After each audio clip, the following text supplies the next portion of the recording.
Lily bounces out of bed, her pigtails swinging wildly as she greets her stuffed animals. "Good morning, Mr. Fluffles. Did you have sweet dreams? I dreamed I was a unicorn princess who could fly and eat ice cream for breakfast." She giggles, spinning around her room like a tiny tornado of energy. As she gets dressed, Lily carries on a full conversation with her reflection in the mirror. "Oh, hello there, other Lily. Do you think these polka dot socks match my striped shirt?" "Of course they do. Fashion rules are for grown-ups, and we're not grown-ups, are we?" She sticks out her tongue and makes a silly face, laughing at her own antics. Breakfast time is a whirlwind of chatter and imagination. Lily sits at the table, her legs swinging back and forth as she regales her parents with tales of her imaginary adventures. "Mommy, Daddy, guess what? I'm actually a secret agent on a mission to save the world from evil broccoli monsters. That's why I can't eat my vegetables today. It would be like eating my enemies." Her parents exchange amused glances, trying to hide their smiles as they play along. "Oh, really?" her dad asks, raising an eyebrow. "And how exactly does one defeat these broccoli monsters?" Lily's eyes light up with excitement. "Well, first you have to tickle them until they turn into giggly puddles of green goo. Then you scoop them up with a giant spoon and launch them into outer space."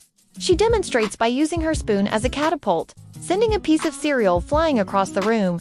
After breakfast, it's time for Lily to head to the park. As she skips down the sidewalk, she narrates her journey as if she's the star of her own nature documentary. And here we see the brave explorer Lily venturing into the wild jungle of Neighborhood Street. She must be careful not to step on any cracks, or the sidewalk monsters might gobble her up. At the park, Lily's imagination runs wild. The playground becomes a magical kingdom, and she's the ruler of it all. She climbs to the top of the slide, declaring, "I am Queen Lily of Slide Mountain. All who wish to pass must answer my riddle." When other kids approach, she asks them silly questions like, "What's orange and sounds like a parrot? A carrot?" Her infectious laughter and boundless energy draw other children to her. And soon, she is leading a merry band of make-believe knights and princesses on a quest to defeat the evil swing-set dragon. "Follow me, brave warriors," she shouts, waving an imaginary sword.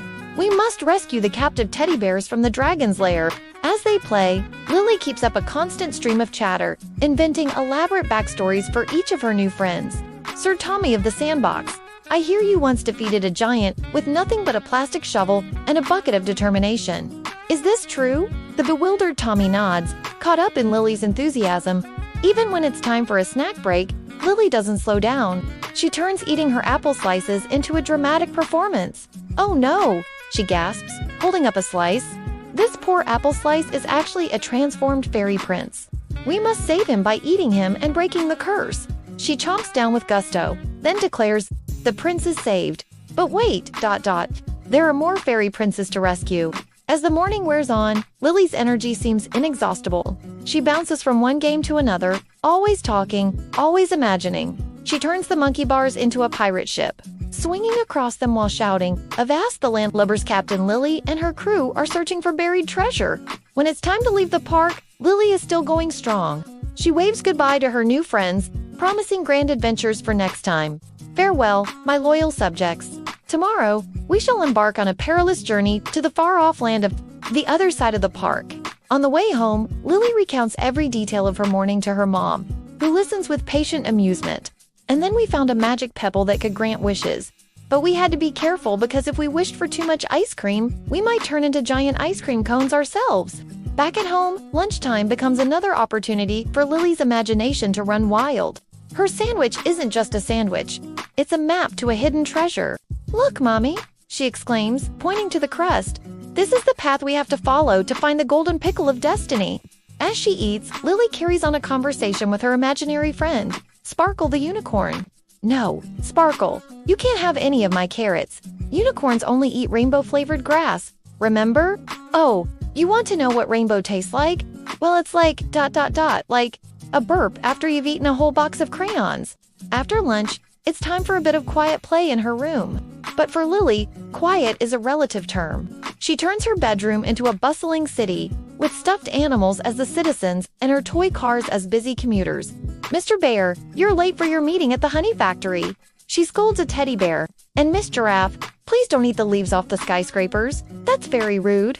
As the afternoon wears on, Lily's energy finally begins to wane, but her imagination is still in full swing. She curls up with a picture book, but instead of simply reading it, she makes up her own story based on the illustrations.